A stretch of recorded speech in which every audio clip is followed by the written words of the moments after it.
Bonjour à tous, je vais vous parler de la puissance de la prière. Quel impact et comment ça arrive? En premier, sachez une chose, c'est que Dieu nous écoute chaque instant. Même si vous pensez qu'il n'écoute pas, c'est faux. Dieu a toujours l'oreille tendue vers nous.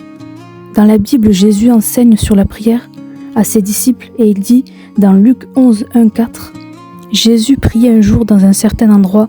Quand il eut fini, un de ses disciples lui dit « Seigneur, enseigne-nous à prier tout comme Jean l'a enseigné à ses disciples. » Il leur dit « Quand vous priez, dites « Notre Père céleste, que la sainteté de ton nom soit respectée, que ton règne vienne, que ta volonté soit faite sur la terre comme au ciel. Donne-nous chaque jour notre pain quotidien.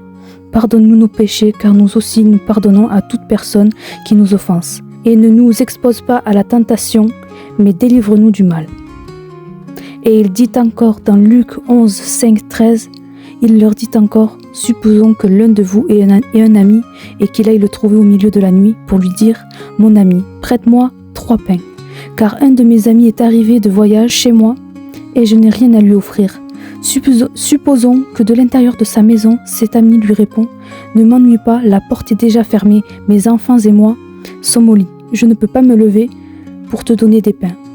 Je vous le dis, même s'il ne se lève pour les lui donner, parce que c'est son ami, il se lèvera à cause de son insistance et lui donnera tout ce dont il a besoin.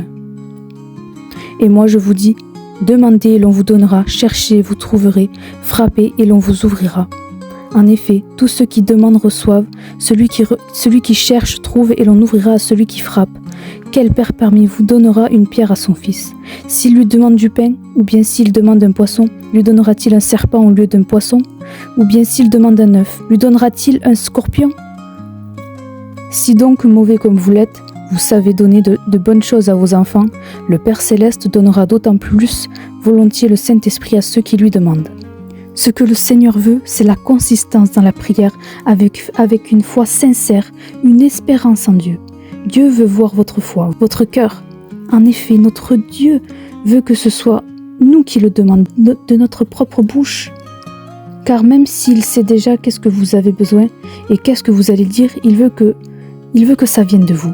Lorsque le Seigneur exauce vos prières, beaucoup pensent que ce qu'ils ont demandé va apparaître du jour au lendemain. Mais Dieu, lorsqu'il exauce, il donne simplement une opportunité où il va donner tout son soutien. C'est comme si vous demandiez un gâteau à Dieu et que Dieu vous donne simplement les ustensiles pour le réaliser. Dieu vous forge en agissant ainsi. Parfois c'est dur, mais pas impossible. C'est ces épreuves qui sont faites pour vous rendre encore plus fort. Quelque temps, ce que vous demandez à Dieu n'est pas ce que Dieu veut pour vous, car il sait ce qui est bon pour nous, et même si on ne comprend pas pourquoi maintenant, plus tard on comprendra. Dieu veut que je vous dise qu'il sait que tu as un temps difficile, où tu ne vois rien, où tu te sens complètement perdu, mais sache qu'il est là, il entend tes pleurs, tes chagrins, tes peurs, il veut te parler, t'apaiser dans tes moments de tempête. Reste près de lui, ne t'éloigne pas, parle-lui, il écoute, car il est écrit dans Romains 8, 18. J'estime que les souffrances du moment présent ne sont pas dignes d'être comparées à la gloire qui va être révélée pour nous. N'aie pas peur car il est avec toi. Que Dieu te bénisse.